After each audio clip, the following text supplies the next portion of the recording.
Welcome to the Ancient Coin Podcast with Aaron Berk, a show about ancient coins from the viewpoint of a seasoned professional with nearly 30 years' experience. Here's Aaron Berk and Mike Nodelman on the Ancient Coin Podcast.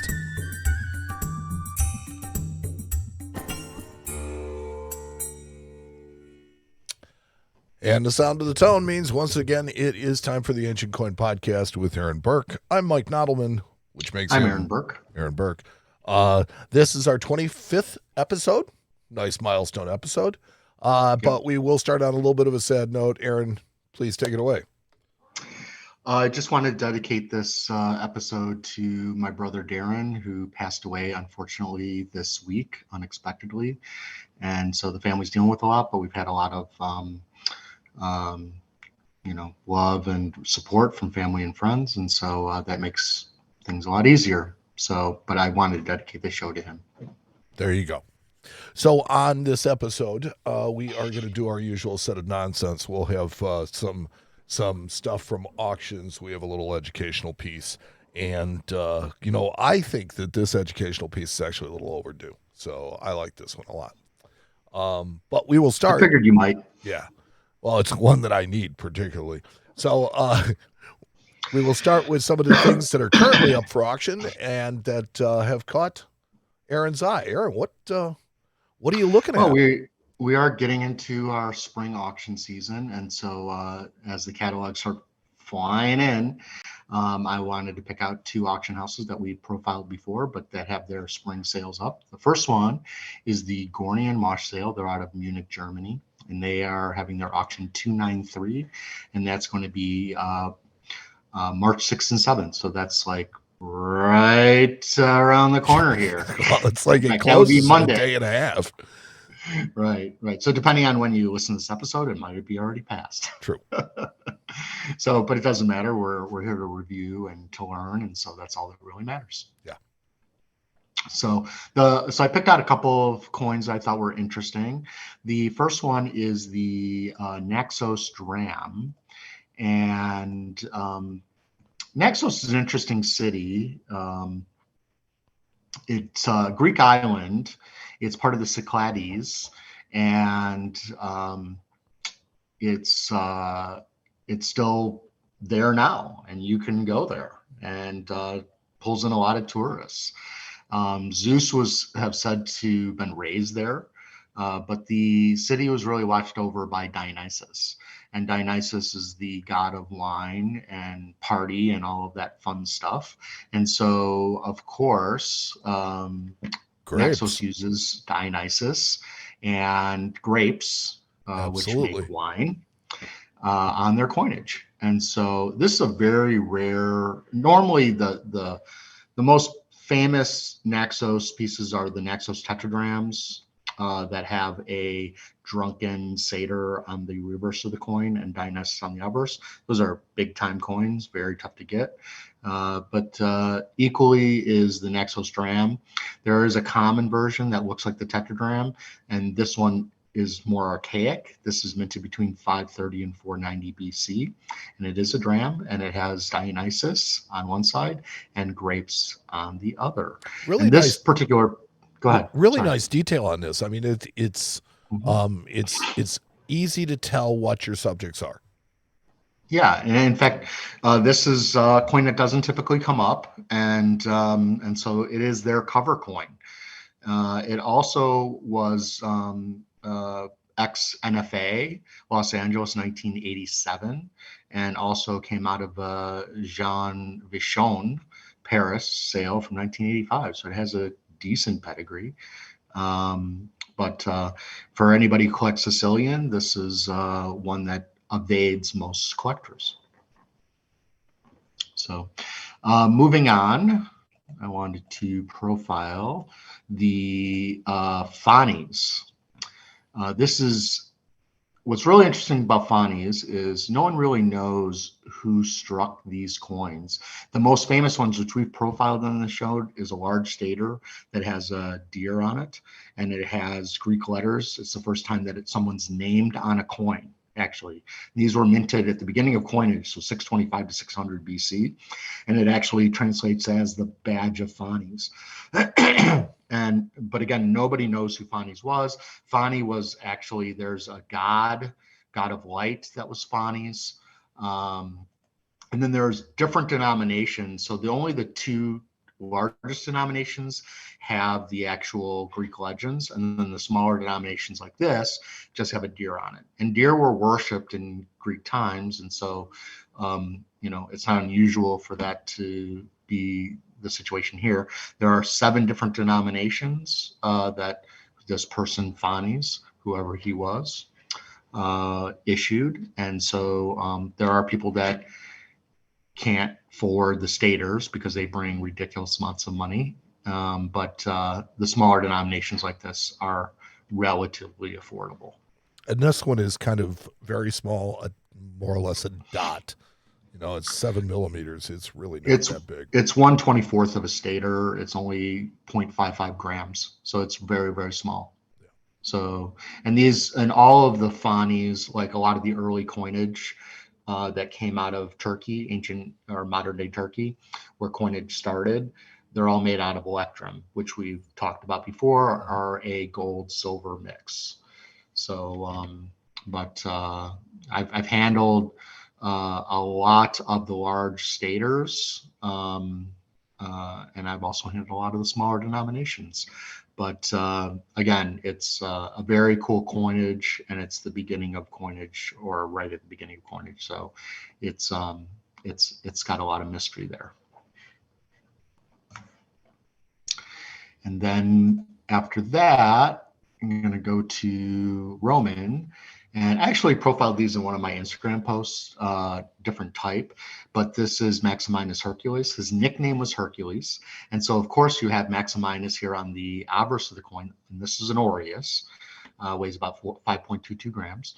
And so you have the emperor here portraying himself as Hercules, wearing the lion skin like Hercules would do. And of course, why not have Hercules fighting the Hydra, which was one of the laborers, on the reverse of the coin. Maximinus was a co-emperor with Diocletian, and he was later captured by Constantine the Great, and Constantine forced him to commit suicide, and that's what happened. Very nice. So I'm not even going to get into that question. You sure? Yeah, look, I mean, this is a really cool coin. I like the detail on this one in specific because you can literally make out everything. It is so, even Hercules on the back is ripped, right? So, I just see this as being a very interesting coin, probably will do very well. Oh, yeah. Yeah. I mean, when you have here, literally you have 2 myths here, because you have, not really 2 myths, it's 1 myth, but right. You have two representations, because Hercules actually defeated the Nemean lion in the first labor, and then wore his lion skin throughout the rest of the labors. And so, of course, he's not wearing it on the reverse of the coin, but they can only do so much. But so to have a Roman emperor who's nicknamed Hercules and then actually make himself look like Hercules is pretty cool. Yeah, it's interesting. And Septimius Severus, I believe, also did that, where he made himself into Hercules as well. He must have been a relatively large guy to get with a beard. Yeah, to get that kind of nickname. Right, with a beard, because most of the time Hercules is bearded, as well. So, but yeah, this one has it just sold in last year out of Roma, so that's a quick flip around. So it's a little interesting in that. I don't think there's a problem with the coin, but it's always weird when you see a coin popping up a year later. So you wonder if some dealer bought it out of Roma and then put it into the Gorny and Mosch sale. That could be what happened. Sometimes collectors do run out of money and have to sell. So, but sometimes people see an opportunity and they think that they can flip it and make money. They can pick it up cheap. There's not enough money in the room to buy it. Right. So there's all kinds of reasons, but you could literally go look up to see what it brought in Roma, and then that figure out really what the market was paying for it then, and to decide, what you want to pay for it now. So there's, if somebody was asking me what to bid on this coin, I think 17,000 euro estimate is, if I got it for that, I'd be happy. I'd be very happy. I think it's a relatively low estimate. It's not crazy low, but this is a very, very popular coin for obviously reasons. But you can kind of figure out what these coins bring and then see what they brought last year and then make a determination based on the market. So that's the Gorny and Mosch sale. And if we move now to the next sale, that is going to be the Baldwins and Sons, and that's going to be on March 9th, also coming up pretty quickly. Baldwin's is a very old firm out of the UK in London, and they've changed hands ownership a few times, but they are one of the oldest numismatic firms out there. And so common coin in their sale, lot 20, is the Thasos stater. And Thasos was also a Greek island. It was in the North Aegean Sea. And you can go visit Thasos today if you want as well. That's the beauty of all these cities. Still there. And but again, we have a situation where Dionysus was worshipped on this island as well as the fact that this particular island produced a lot of fantastic wine. And so, of course, Dionysus being the god of wine, it makes sense that they would worship him on his coins. There are followers or people who, there are creatures that were associated with Dionysus, and that is the satyr, which was a fun partying guy. And so here on the obverse, we have a satyr who has picked up a woman, or Maenad is what they call her, and he's running off to go have sex with her. I thought that was what was going on. I think that's pretty obvious. Yeah. The honey. So and then on the reverse you have an incuse, and so these coins were minted between 500 and 480 BC in general. They're always staters, which weigh approximately 8.5 grams, something like that. But so this is a sexy coin. Very nice. There's many different versions of a bunch of different dyes of this coin, but you'll always find the satyr on the coin. It's funny because I can honestly understand why people over the centuries have saved these, why they've spared these from the melting pot. Right. Yeah, sure. And then moving on to lot 29, one of my dad's favorite series of coins are the coins of Olympia, which are were minted in Elis. And Elis was, part of Greece, and Olympia is where they actually had the Olympics. And so the Olympics were just in ancient times were held every 4 years, and everybody from around the Greek provinces would come to Olympia every 4 years. And it started in the 8th century BC, went all the way to the 4th century AD, then stopped, and then we restarted the global Olympics in 1894, and it still goes on today. But we put clothes on them in 1894. That's correct. Yes. That's correct. And so here we have a coin that was typically you have Zeus associated, eagles, and so you have the thunderbolt on the reverse of this coin, which is representative of Zeus. And these were issued for the different Olympic Games. And so this one was for either the 78th to 82nd Olympic Games. And so people will collect these for the different games. And obviously it has a lot of collectability, and you can see this coin actually traveled because it has tons of countermarks on the obverse of the coin.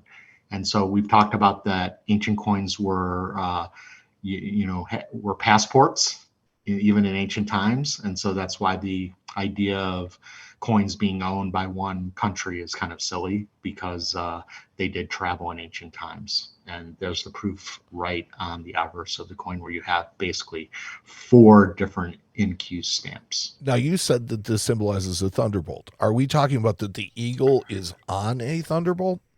No, the reverse has a thunderbolt. So see that piece Fleur on de the lis? back? No, it's a thunderbolt. Okay, it looks like a fleur de lis to me, but I mean, not, precisely, but you know what I mean. Pretty Right. close. So, but it's a decorative thunderbolt, basically. Okay. So, I mean, That's one of imagine those, Zeus's, if you say so. imagine Zeus's hands right in the center of it, and it almost Okay, has that's like, better, because that was and what was now- throwing me off. and it's pointing down, so you have the point of it, and then at the base of it you have like almost like eagle wings coming off the back of it. And so just imagine tossing that thing. So it almost is a mix of an eagle and a thunderbolt. And so it's kind of cool in that Not regard. the symbolism of a thunderbolt that I'm used to, but that I did not live, 2,000 years ago either. So Correct. I do You like were the not. countermarks. I like the chop marks on it. Those are great. Those are great, and I like the fact that these coins were really passports of their Okay, day. so question, because this is me as a U.S. guy asking. I know that, way back in the day, the trade dollars were the most chop marked coin or counter marked coin that we had. And it was very much looked down upon if you had a trade dollar that had counter marks on it. Nowadays, it's exactly the opposite, where people have finally figured out, wow, those are interesting. They really tell you the story that the coin can't tell you. We always wanted to know what would happen if, if this coin could tell us where it's been. And through the countermarks, you can tell more of that. So I think that it lends to that. But is it the same in ancient coins? Do people have that same either aversion to it, or do they have the same attraction? I think that in general, people don't necessarily like countermarks on ancient coins because they feel like it distracts from the coin itself. But in a situation like this, where the coin is already worn, it's not high grade, I think it lends to the coin. So I think it just depends on what the coin is. And look, there's some people that love countermarks, and some of these countermarks probably can be proven on, I don't think it's so easy, but I think there's some countermarks you can tell what cities they may have been at. But you got to remember, just like probably the countermarks, the chop marks that you're talking about, is these things were just weight of silver. And so they wanted to make sure that they were silver and not ancient forgeries at the time, and that they were silver through, and they also wanted to mark them as coming through those areas. And so the moneyers that were actually counting the silver would obviously put their mark on the coin. See, I think that to people like me, that there is definitely an appreciation for it, but it seems overall that it very much is the environment of old with U.S. coins, where, on a pristine coin, they just don't want it. And I can understand that. But I think also in this situation, the countermarks aren't really distracting to the imagery. If the countermark was right on top of the eagle, it might be a little different. Yeah. So they at least countermarked it on the edge of the coin and in the fields of the coin. A lot of times you get Caesar portraits with the countermark right on Caesar's face. Yes. So, well, I mean, look, it's one of the high points of the coin, and it's easy to do it. Right. And so I think it just, depends on what the money how the moneyer felt about it, and if they were really looking to mess up the coin or not. But again, if I had a really high grade coin with a countermark on it, I might say I wish the countermark wasn't on there, especially if it was a high grade mint state coin. But in this situation, the coin's already somewhat worn. The countermarks are not in a distracting spot. And so I think it adds or lends to the coin. Yeah. And countermarks are not going to be common with mint state coins anyway. Well, it can happen. It can happen, but the fact of the matter is that they're there generally from having been used and being circulated. Right. You're absolutely correct. That's a good point. And so to have a mint state coin means that it didn't travel much. Right. So I can understand where the purists really don't want the mark on it. They'd rather have the pristine coin. Yeah, yeah, yeah. That totally makes sense. So I haven't really seen much in the doofus area recently, but it's coming. Don't worry. Well, I mean, look, although we're certainly not going to take any responsibility for that, but the fact of the matter is that if there are fewer doofus purchases being made out there, that's a good thing. Correct. That's literally a good thing. But Correct. that does not mean that education will not roll on. And so education rolls on. And well, that's why we do this, right? yes. Well, it's why I do this. I mean, that's for sure, because Well, you that's know, why Lord I knows do it. I need to learn. Yeah, yeah, yeah. So you know, I decided this time to kind of go back to basics. Last time we talked about the different rules and regulations, so we kind of went back a little bit. And so one area we didn't really cover, and it's obviously more thorough than what I could do in this presentation, is all the different denominations. Because it And gets so, confusing. It really does, with all the staters and all the mhm, drams and the tetradrams, mhm, and it's like, you know, I mean, right. it's not pre-decimal English coinage, but it's still pretty bad. Yeah, and remember, you know, gold and silver coins were treasury coins, and so they were really made specified to a specific weight standard because gold and silver was precious. Bronze coins, yeah, there was a standard of weights, but it wasn't so important because it wasn't valuable metal. And so, and like our American government and like most governments around the world, the Greeks and Romans were, well, I should say the Romans weren't any different. They started out with full silver coins and ended up debasing to the point where they got to copper and no silver. Um, so, um, so I thought I would just kind of get into some of the main Greek and Roman ones. I didn't cover all the Roman Republic ones. I didn't cover Byzantine, and I didn't cover every denomination known. But I decided to go in and kind of do a quick synopsis on a lot of the more popular ones and some of the weird combinations that we get to that can be confusing. So if you go to the next slide. So here in the Greek coinage, we have some of the largest coins, which are decadrams, and their equivalents. So a decadram is worth 10 drams in weight. Tetradrachm is 4 drams, stater nomos 2 drams, drams 6 obols, and so on and so forth, all the way down to an obol, which is one of the smallest coins. These are all of the silver denominations. There are gold ones, but I just didn't want to get into all those. So at the moment, but because silver is some of the more popular types, I've decided I would profile some of those. And so you have to remember everything is done by weight, and so there was essentially change that could be made. And so this is kind of the exchange rates for each one. This is when money was money. Money was money. So if you go to the next slide, Mike. So the Dekadrachm, which was worth 10 grams, around 43 grams. And so one way we know when a coin is fake or not is we always tell people weigh the coin.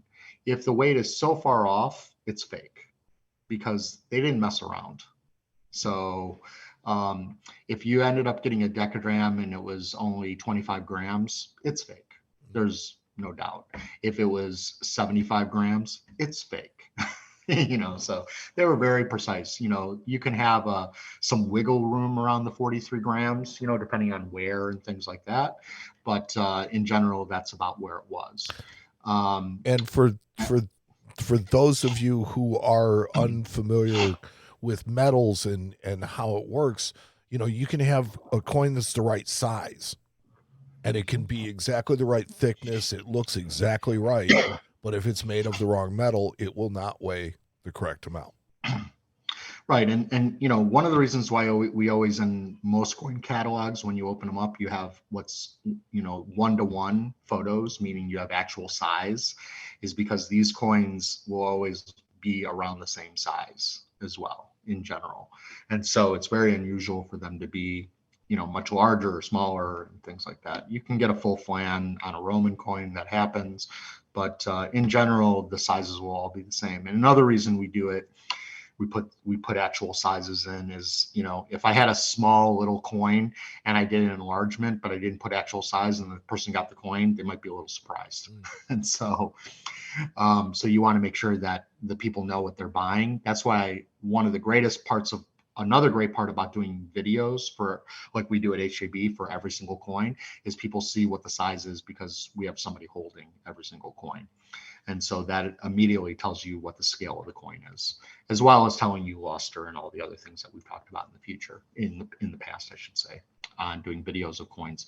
One coin that didn't mention in the list, it's one of the largest silver coins, is the pentagram, which is around 53 grams, or they used to call it a Dekadrachm. And this was issued by the Ptolemies. Now, I didn't mention this. So the Dekadrachm above, that's Syracuse. There was 2 artists of that type. There was Dionysus and Chemon. Some are signed and some are unsigned. One of the most famous coins in the whole Greek series. And a dodecadram is 12 drams? 12? No, it's not 12. I forget how they work it out, because the Egyptians used a completely different standard. They started out with the Phoenician standard, which is different than the Athenian standard. And so you have all these different standards and different weights, and that's why you end up getting these weird combination denominations. So, but the dodecadram is one of the largest denomination coins that you can get in silver. And so, and the Egyptians did this beautiful dodecadram of Arsinoe, and this is one of the Ptolemies. Obviously, the Ptolemies are the ones who brought coinage to Egypt, because I think there was one last pharaoh that may have issued a coin, but really the Greeks or the Macedonians, who settled under Ptolemy I, the general of Alexander the Great, brought coinage to Egypt and issued coins all the way to Cleopatra. So moving on, we have the famous tetradrachm. And so that's worth 4 drams or 17 grams, in that range. It can be 16, 17 and a half, somewhere in that range. And so you get a lot of tetradrachms. You get tetradrachms with Alexander the Great, Philip II. A lot of Greek cities did tetradrachms, but the most famous is obviously this Athens tetradrachm. That was widely circulated all over the Greek world, and one of the most famous coins of its time. But and what's possibly really interesting, one of the most popular ancient coins of today. It is, for sure. Most people who don't collect ancients would love to have Athenian tetradrachm because it's so famous. And it's one of the 100 greatest ancient coins in my dad's book as well. But where it gets confusing is that there's actually a gold tetradrachm done under, again, the Ptolemies. And so it gets really confusing when you start thinking of, well, wait a second, is tetradrachm silver or is tetradrachm gold? But here's this rare situation where the Egyptians used the denomination tetradrachm. And I'm sure there's a Phoenician standard for it and why they did it. But this is one of these weird situations that come up. Question. Yeah. Size, how does it compare, the gold to the silver? This gold one is much larger than the silver tetradrachm. It's much larger? Mm-hmm. Okay, so that doesn't make any sense at all. It's not terribly, but well, I was thinking in terms of like, you have a silver dollar, you have a gold dollar, and they were completely different sizes but equivalent. I'm trying to think here. But this goes the opposite way, so it's like, it might be close to the same actually. Now that I think about it, yeah, it's close to the same in diameter. I would say that's probably true. Okay. But obviously gold's worth a lot more than silver. And that was what I was trying to figure out, is if they had somewhat equivalent value, which apparently they did not. No. They just had the same name. That's pretty much it. Yeah. And so, but this is where it gets confusing. You have to know that, well, the Ptolemies did a gold tetradrachm, which let's not get that confused with what the standards were for the rest of the Greek world. Yeah. And they made two-headed coins. Two-headed coins. Well, it's actually 4 people. It's actually 4 different people here. So, which is interesting because you have Ptolemy, one of the Ptolemies with his wife, Arsinoe, and then you have He and her, oh, I guess it's them twice. Yeah. It might be another husband and wife, another Could be. Talmud. I can't remember. Could be Siamese twins. Could be anything, you know. No, I think it's 4 different people, but I could be wrong on that. But they were all related, so it doesn't really matter. So they're all the Ptolemaic family. So if you go to the next one of the most famous denominations is the Stater / Nomos, which is around 2 grams, 6 to 8 grams. This is a Tarentum coin issued in Italy, but you have Corinth staters. You have all kinds of, you have the Aegina stater that has the turtle. You have all different kinds of staters issued all over the ancient Greek world. It's kind of like, I don't know, it feels like it's kind of the quarter of its day, sort of. Well, it's, the backbone of the economy. That's what you're saying. Right. You know, widely produced, widely available in this denomination, and obviously also used a lot because you get a lot of very worn types as well that must have been in circulation for a long time. And so if we move on, I just went to the smallest denomination on the list, and this is the Obol, which is 1/6 of a dram. They can range anywhere, depending on the period and the time, from 0.44 to 0.86 grams. They're really, really, really tiny. In fact, the Greeks called it lip money, is one of the more common names that they used to say, because the Greeks would actually put them in their lips and carry them around because they were so small. So it's easier to carry them right under their bottom lip. So they started calling them lip money. Just a pinch between my cheek and gum. That's right. Well, you knew where it was, right? Yeah, yeah, you sure did. But here it's really cool on such a, this coin is probably about that big. I mean, it's only a few millimeters, and but you can still see clearly a wolf's head and then an A. Yeah, I was going to say, how you can have that kind of detail on a coin this small is just... Well, it's widely believed that they had some type of magnification. Maybe they used glass to magnify, but they had to have some kind of magnification. Nobody could work that small without some type of magnification. Yeah, I mean, if you really look at the design of the wolf, or if you look at the basoning of the outsides of the die, you can almost see where it was scooped out. Yeah, it's definitely, it was tooled, but it's a tooled hub, not a not a tooled coin. Yeah, and you can get some that have great detail.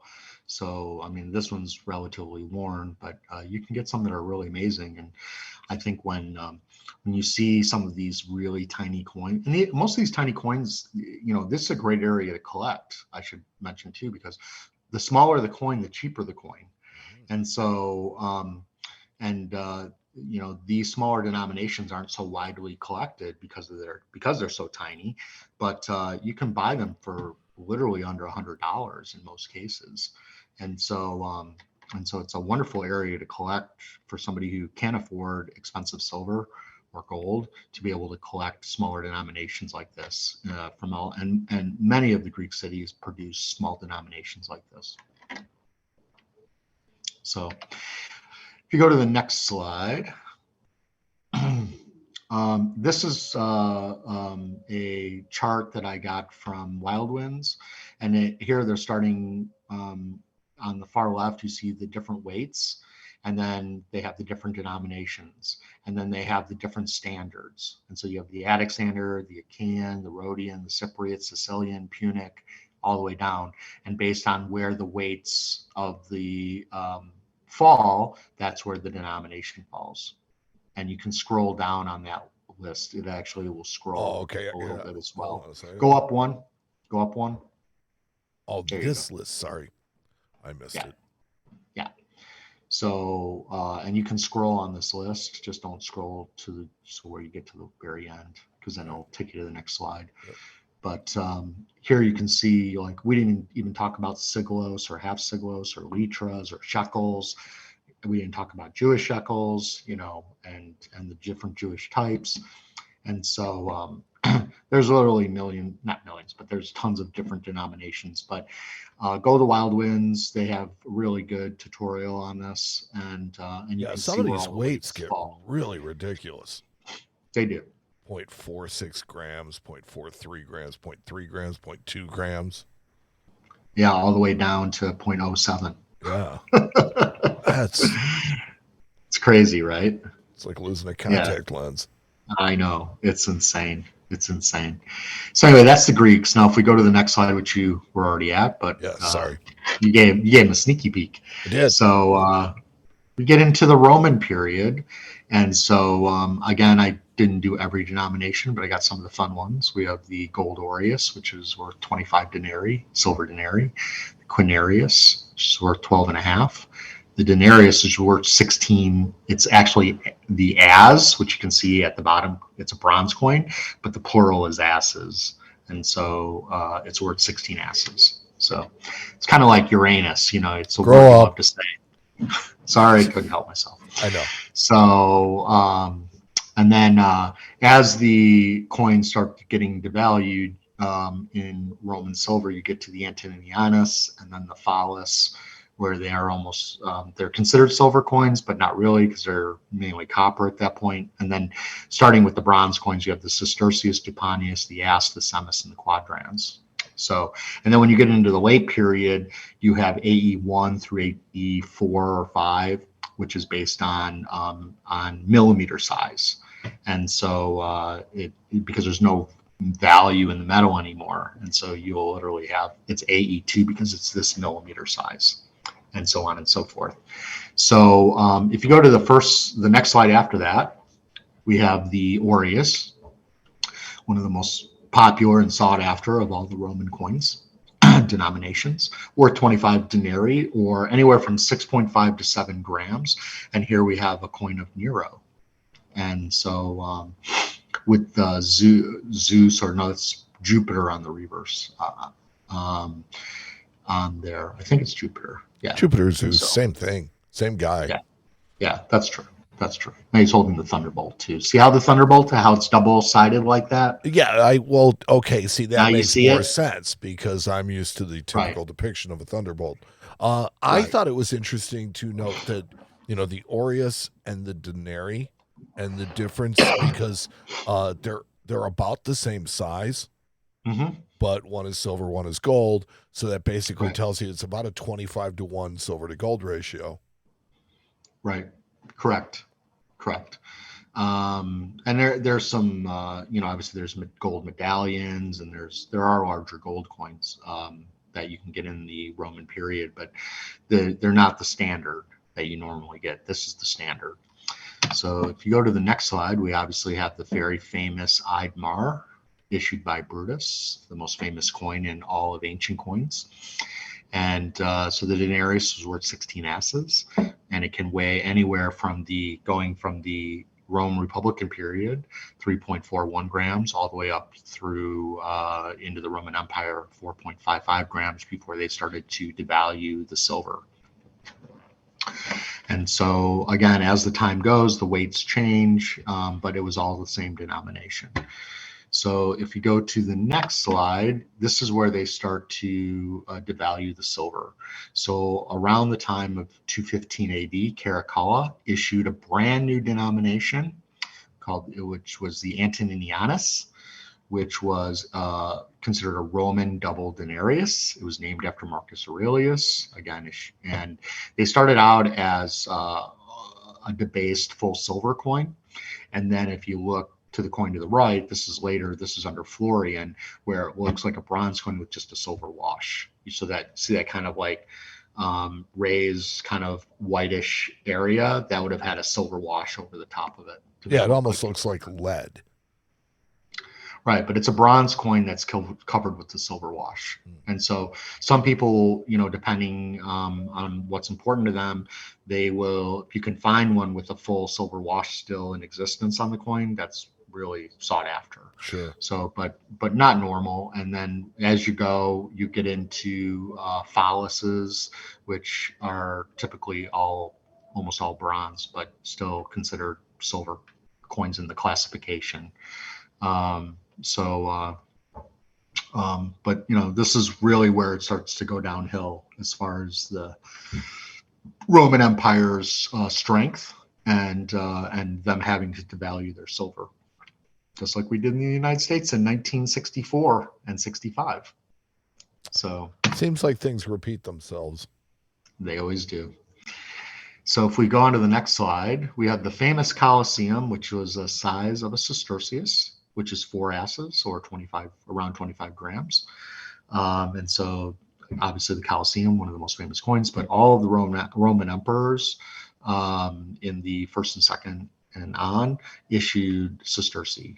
And so as well as the Deponius, the ass, and the quadrans. And there's some other denominations as well. There's a double Sestertius that's under Trajan. So, there's some odds and ends in there that I'm not going to necessarily get into. But what's really interesting, another weird situation where in 211 BC, in the Roman Republican period, there was actually a silver Sestertius, which was a quarter denarius or 2.5 asses.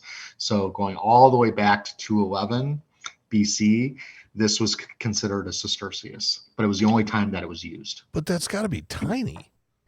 It is tiny. It's the size of a denarius. It's a little bit smaller than the size of a denarius. It's actually smaller than a denarius. Yes. Well, it's a quarter size of a denarius. Yeah. So it is smaller, but it's only in the Roman Republic. And then they phased it out and went straight to a denarius. And then that was it. So, but you literally have Sestertius in the Roman Republican period that are silver. So they have nothing to do with the bronze coins of the Roman period. So just some weird situations. I didn't even get into there are tetradrachms under, again, Roman Egypt. So again, the Romans, when they controlled Egypt, they did a debased silver coin that was small. It looks like a copper coin, but it's considered it's a low-grade silver coin, and they called it a tetradrachm also, not to be confused with the Greek tetradrachms. And you wonder why people are confused. Right. Well, you have all these different standards that were being used and adopted. And so depending on what, I didn't even get into the fact that you have a Attic standard weight, or you have a Rhodian standard weight. And the Rhodian standard weight is less than, for the tetradrachm, is less than the Attic standard weight. It's like by almost 2 grams. And there's one specific area where they were actually issuing Rhodian tetradrachms.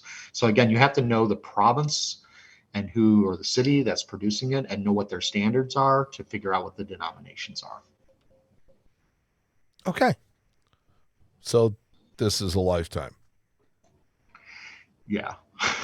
Okay. Look, that's honest. I mean, that's all you can do. Just be honest about it. It's like, and again, I didn't cover every single denomination. I just covered the more popular ones. Yeah, you just kind of broke it down a little bit, and I'm going to have to look over that. And I'll tell you what, if anybody wants a copy of that presentation, email me, mike@hjpltd.com. I will send you a copy.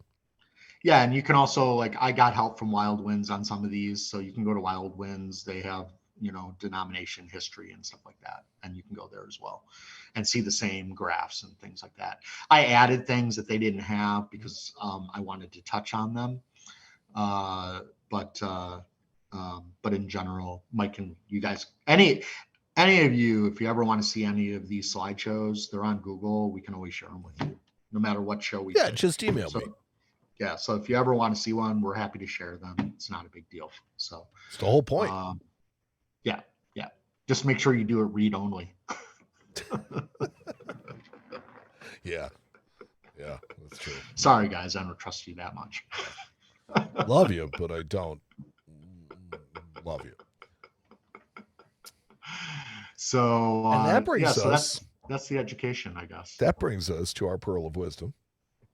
Yeah. Which you helped. I started it and you finished it. Well, I like to paraphrase your pearl of wisdom because, one, it gives you maybe an echo to hear what it sounds like. Two, it shows you that I understand what you're talking about, and sometimes it just helps to hear it in different words. Yeah. And I think we even did this pearl of wisdom a long time ago, but I think it's such an important one that it's worth, sometimes the most important rules are the ones you should constantly remind ourselves of. Yeah, but I honestly don't think we covered this, but if we Okay. did, Okay. it's worth repeating. It is. Absolutely. Absolutely. So you can go ahead and read it if you want, Mike. Oh, no, I'm not on that page. Okay, I'll read it. I'll Yeah. read it. So our pro wisdom is you only figure out who you're dealing with when a problem occurs. People reveal their true character in times of adversity. Yes. So look, from your coin dealer to your barber, people make mistakes. People make overestimations. People will let you down from time to time. It's part of being human. And it is in those moments of adversity where people's real characters are exposed. And some people are real chill about stuff. Some people are hotheads. And, look, when you're working with a dealer, at some point, they're going to make a mistake. What you really want to judge them by is how they handle that. How do they make it right? How do they make it good? Are they even making an effort to make it right or make it good? Correct. I mean, we have situations where some customers are a lost cause because they're crazy. Hey, we had one last week that we have been trying to send this package to a foreign country. It's there, and it is some sort of some sort of principled issue that this person has with their postal service that kept this package from being delivered. And it's like, seriously? It's like, you can walk down over. No, I won't do that. We don't do that. It's like, okay. So yes, there's always something. We get people from time to time, they get their packages and they don't want to pay their duties. And so then they reject it and then they blame us for their high tariffs. And we're like, we can't control what your government does. Yeah, that's a you thing. That's a you. So sometimes you can't win in certain situations, but when something serious happens, if I sell a fake, which rarely happens, but when it does, and it has, I won't lie, everybody sold a fake, but you have to do the right thing. That's why we guarantee everything we sell for life. And so there are some dealers that sometimes have a hard time swallowing the fact that they give a guarantee, but they don't want to follow through on it. And they try to find every possible way to get out of it. And I think that's just wrong. Well, it is. It's just lip service. You're not really doing what you say you're going to do. You're acting like you're going to do something, and that's not the same. And I'm hoping I have a situation right now. I'm not going to name any names yet, but I will if it goes through. But I bought a coin for a really good client, and I got the coin in. And it looked a little strange. And to my father and Phil Davis and Curtis, who work with me, they noticed something on the reverse in the way the die was that didn't make a whole lot of sense. And so because we're all from the same company, we're of course biased. So you have to go to outside sources. And so I went to three of the most respected people in the entire world and got their opinion. And all three said that the coin was bad, that it was modern. And so it's a very expensive coin. And so I went to the auction house and they are giving me a hassle. And so, it's not like, yes, I could send the coin to NGC if they can say it's bad, but when you have the three of some of the top people in the whole world giving their opinion on something and they say it's bad, it's probably bad. And possibly a fourth with you included and your father. Yeah. Well, I was fooled in the beginning, but I'm doing it from photos. I saw the coin quickly in New York, but I didn't really study it that hard because it actually had a pedigree to a pretty well-known auction house from the early 2000s. And so, sometimes you don't question things when you should. And so that's on sometimes me. You don't have to reinvent the wheel either. Right. But when I figured out there was a problem, I'm going to do the right thing for my client. I could have easily, this is where doing the wrong thing is I could easily just want to keep my commission because I'm going to be out my commission on the coin. But I could easily just bury it in my client's collection, and maybe it doesn't come out for 10 years or 15 years. And then they find out it's fake. And then they find out. And but that's not doing the right thing. And so and it's not like, I got the coin like a week and a half ago. It's not like I waited that long, and when I went to the auction house and told them, they said, well, other scholars have said it's good. And I said, which scholars? I'm giving you names of 3 scholars. Mm-hmm. But they're trying to figure it out. Hopefully they will do the right thing. Otherwise I will be going to battle for my client. So, because that's what we do as dealers. Another good reason to use a dealer, because we do bend over backwards for our clients if you are a good dealer. Yes. So, well, you put your reputation there. Mm-hmm. And is your reputation worth it? In your case, absolutely. I mean, I'm going to be out $5,000. It's a lot of money. And so, but again, my reputation and the transparency I have with my client, I would never ruin that for any especially amount of over $5,000. I mean, it's no, I just wouldn't do it. Yeah. And so, kitty cat decided to join the show. They all want to. They all want to join in. They all want to join. So I know somebody else who recently had a situation where coin was condemned. A client cleaned it, and now the dealer is saying he doesn't want to take it back because the coin was cleaned. Well, if a coin is fake, it doesn't matter if you cleaned it or not. It's still fake. Yeah. and so yeah, NGC. Now you have to really question the scruples of that dealer, because the reason they're complaining that you cleaned it is because they're going to sell it again. Right, and they don't want to, and they want to get out of it. Right. Right. It's like, no, they don't want to have to give the money back. No, you should have done your homework. You take it back to who you bought it from. Right. Exactly. And so, should the collector have cleaned it? Probably not. But sometimes you can't control people and what they do. But NGC has a rule that if you crack out a coin and clean it and resubmit it, they can regrade it however they want. In fact, if you crack out a coin from NGC and send it in with the same tags, they can change the grade because it could have been tampered with. That makes sense to me. But when a coin is fake and you clean it, it's still fake. Right. It doesn't change the fact that you're guaranteeing the authenticity of the coin. And so this just seemed to be like a technicality that the dealer's trying to get out of paying back the money. Well, they don't want to. I think it really, really reeks of the dealer wants to turn the coin again, which is just flat out wrong. And I have to tell you that, I would never name names, but people who are involved will name names, and that stuff gets around. Yeah. And so, I can just talk about the situation. I would never throw anybody under the bus or talk about them unless it happened to me. And then I might not do it either. But it's a very small industry, and your reputation is everything. And so when you get a bad rep for not guaranteeing coins, you're not going to beat that. It's not a good situation to find yourself in. No.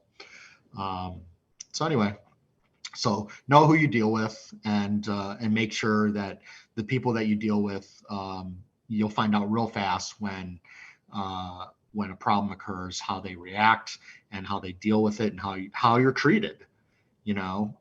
If they treat you like a second-class citizen after being your best friend, then it was only about the money.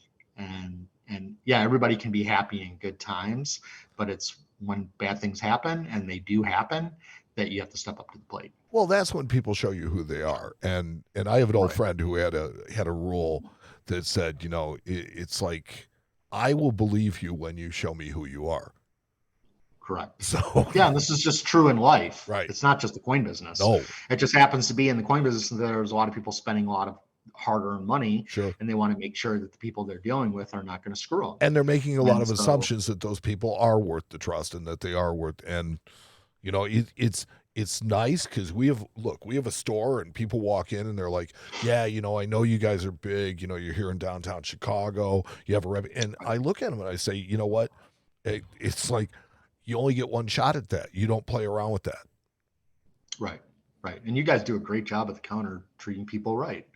And so we've talked about this, a lot of coin stores, guys that have been doing it a long time, they get jaded because they're sick of people coming and wasting their time or coming in and calling them, saying that they're ripping them off, and they get jaded and they end up treating a lot of people like crap.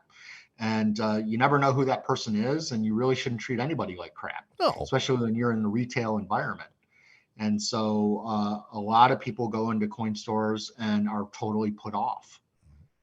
And so I feel very fortunate that both you, Mike, and Russ and Laura are downstairs, and Manny, those are employees that work the counter, do such a fantastic job treating people right and explaining the situations and letting them know when their coins are fake and letting them know when their coins are only worth a certain amount of money.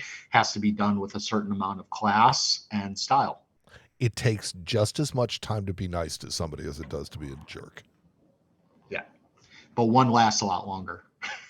Well, I think that both they both last long. Yes. Actually. I think that both those impressions can last. But one can be damaging to your company or to your reputation. So anyway, just keep that in mind when you're dealing with people, and when those negative things come up, hopefully you don't get burned too hard, and then you realize who they are. I've seen movies where I can't remember. I think it was one of these mafia movies where the guy is like, he owed him $20, and then the mafia guy says to the kid, just let it go. Do you like this kid? No. He's like, well, for $20, you never have to see him again. And so sometimes you just have to let things go, and realize who that person or people are, and hopefully it doesn't cost you a lot in the long run. So anyway, that's our show, Mike. Yeah. So we've gone through episode 25. We have.